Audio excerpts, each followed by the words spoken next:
চাই পেশ করেন পেশ 1782 সালের মুহররমের শেষ সেই যুদ্ধের কথা এবার করিব বর্ণন তারা ছিল সেই যুদ্ধের নেতাজি তখন সৈয়দ হাদি সৈয়দ মেহদি দুই ভাই ছিল গুণে মানে ধর্ম জ্ঞানে সবার মধ্য ছিল সিলেটে কালেক্টরের রবার্ট লিন্ডেসে তখন লিপ্ত হইল সিলেটিদের করিতে মতন ভাইরে হিন্দু মুসলিম ভাই ভাই ছিল ছিল মিলের বিশেষ এমন ধরনের ষড়যন্ত্র আগুন লাগায় ব্রিটিশের সেই চক্রান্তরে ভাই তখন বুঝিয়া দুই ভাই জনতারে করিল হাদায়ার মাদাই গো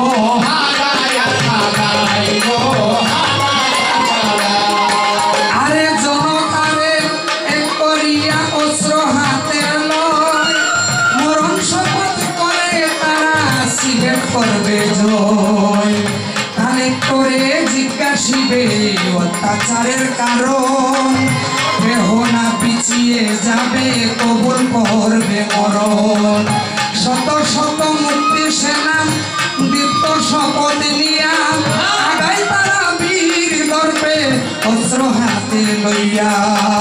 খবর পাইয়া দ্রুতরে ভাই লিন্ডেসে আক্রমণ করিল সেই আক্রমণে বীর সেনা বিচলিত না হইল রে বিচলিত না হইল রে বিচলিত না হইল ভাইরে মাতৃভূমি উদ্ধারিতে করল জীবন পণ সমরে তারা করিবে জীবন আবার জাপিয়া পড়িল সবে অস্ত্র থাক করে ভয় করে না কার্জন গুলি অস্ত্র চালাই ফিরে সম্মুখ সমরে যুদ্ধ শহীদ হইল কত কত কার্জন গুলি বুকে লইয়া হইল আহত দলনেতা শহীদ হইল সৈয়দ মাহদি নাম তারে নিয়া সাথী সঙ্গী হইল বর্ধমান 1782 যুদ্ধের কথা রে ভাই কেবা মুখে লয় সেই হত্যার বদলা নিতে আবার যুদ্ধ হয় গো আবার যুদ্ধ হয় গো আবার যুদ্ধ ভাই রে ভাই কনিষ্ঠ ভাই সৈয়দ মেহদি গিয়া একা একা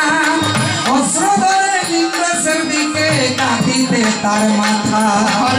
ও চকিতে দেহ রক্ষী পিছনেতে আসে ভাঙ্গরিয়া কালে তোরে দাঁড়ায় তাহার পাশে দেহ রক্ষীর আড়ালেতে জীবন বাঁচাইয়া সাথে সাথে করে বীরের বুক চাপাইয়া গো বীরের বুক চাপাইয়া গো বীরের বুক চাপাইয়া ভাইরে ভাই শহীদ হইল বীর সেনা সৈয়দ মেহেদি ইতিহাস করিল বীরে রাখিতে আজাদি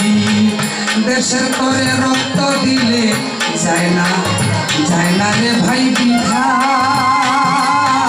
স্বাধীনতার ফুল ফুটে গুরুজনের কথা সেই রক্তের স্রোতের ধারা 71 পাই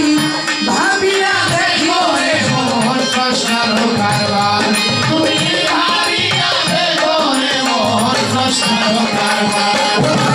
সেই হত্যার সেই যুদ্ধের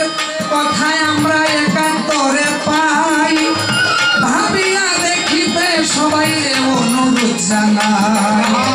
ব্রিটিশ তরাইতে যারা করল জীবন দান সবার আগে পথ দেখাইল কিবা তাহার নাম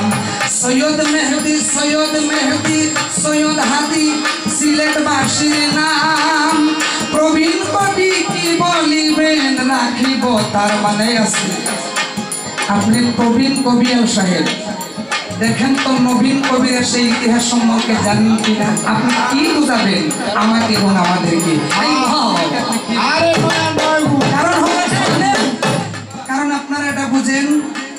অল্প বিদ্যা ভয়ঙ্করী সাধু জনে কয় অর্ধ শত মিথ্যা হইলে দুহাত দূরে রয়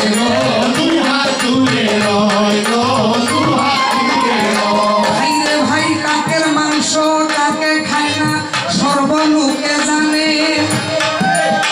জাতি হইয়া জাতি মারতে বিবেক নাহি মনে গো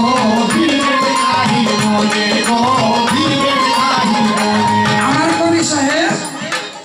বগলেতে দাঁড়া কিয়া ভাইরে ভাই সারা বাড়ি ঘুরে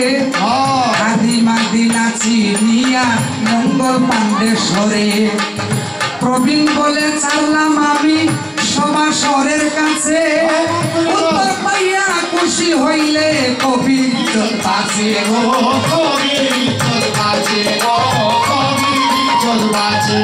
আরে ভাই সব কবিরা কবি নয় গুণীজনে বলে মাঝে মধ্যে সাক্ষাৎ মিলে নানা সভাস্থলে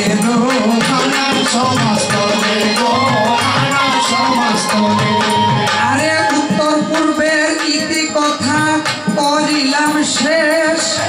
বড় মাপের কবি এবার বলবে না বিশেষ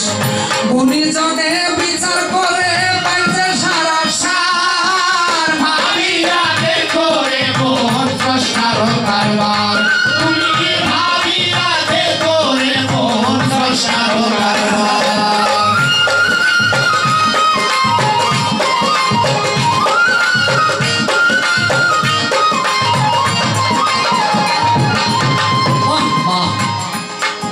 অতি চমৎকার আমার নবীন কবিয়াল বুদ্ধি আছে বেটা বুদ্ধি আছে এত সুন্দর একটি সত্য ঘটনা এবং সত্য ইতিহাস বুঝতে হবে এই মঞ্চে এই প্রজন্ম উপস্থাপন করলেন আমার অনুরোধ থাকবে এই ইতিহাসগুলা যাতে হারিয়ে না যায় আমরা প্রতিটা মানুষ আমরা প্রতিটা বাঙালি শ্রেণী সন্তান যারা আমরা বুকে আলগিয়ে রাখবো জানবো কাজের বিনিময়ে আমরা এই স্বাধীনতা পেলাম এত সুন্দর কথা আমার প্রাণটা জুড়ে গেল আসলে ভাবছিলাম বাচ্চা মানুষ দেখলাম না না আরে অনেক কিছু জানি অনেক কিছু জানি উত্তর পাইয়া খুশি হইলাম কবির ওই কাছেতে সভাগণে জানিল তো সত্য প্রস্তাবে আমি তার উত্তর পাইয়া খুশি হইলাম ওই কবির ওই কাছেতে সভাগণে জানিল না সত্য প্রস্তাবে ধন্য হইলাম সিলেটেরই গৌরব শুনিয়া জীবন ভর রাখো তারে রাখি বয়াল গাইয়া গো রাখি বয়াল গাইয়া গো রাখি বয়াল গাইয়া ধন্য হইলাম সিলেটেরই গৌরব শুনিয়া জীবন ভরা রাখবো তারে আমি বুকেতে আল গাইয়া বাসিয়া থাকো ভরে আমার প্রাণের প্রিয় ভাই নবীন কবিয়াল দেশে সুনাম তোমার থাকক চিরকাল বাসিয়া থাকো তুমি আমার ওরে নবীন কবিয়াল সারা জীবন সারা দেশে সুনাম তোমার থাকবে চিরকাল আমার মাটি আর মানুষের প্রতি তোমার ভালোবাসা তোমার ভালোবাসা মানুষ দেশ ভাবনায় অন্তরেরই আশা রে অন্তরেরই আশা রে অন্তরেরই আশা মাটি আর মানুষের প্রতি তোমার থাকবে ভালোবাসা যাতে মানুষ দেশ ভাবনায় অন্তরেরই আশা চলো দেশারে আমরা একসাথে গাই এবার গানে গানে সময় হলো আসর বুঝাই রে আসর বুঝাই রে আসর বুঝাই আসর বুঝাই অভয় দিলে সমাধানে বিবেচনা বিশেষ হাগাই মাদা মাদায়ের পালা করিতে চাই শেষ অভয় দিলে সভাগতে অভয় দিলে সভাগাতে বিবেচনা বিশেষ হাদাই মাদায়ের পালা করিতে চাই শেষ সেই সঙ্গে সালাম জানাই শ্রোতা বিকজনে আশীর্বাদ দোয়া করবেন প্রতিমার জনে আরো বিদ্যা বুদ্ধির ঘাটতি আছে অভিজ্ঞতার কমতি অভাজনে ক্ষমা করবেন জানাই সে মিনতি শিক্ষা দীক্ষা না করিয়া হইলাম পাতকি তাই হামাগুড়ি দিয়া চাইব হইতে কবির জাতি আর পেট ভরিলে পিঠ ঘুরে না বড়ই যাত না হাতে তালি দিয়া সবাই করেন সান্ত্বনা গো সান্ত্বনা গো সান্ত্বনা সর্বশেষে নিবেদন থাকলো সবার কাছে দেশে করে কাজ করলে প্রতিদান আছে আরে সুখ শান্তি বিরাজিবে প্রিয় সময় ধন্য ধন্য রঘুটিবে হবে বিশ্বজয় কানের পর শেষ হইল আমারও সালাম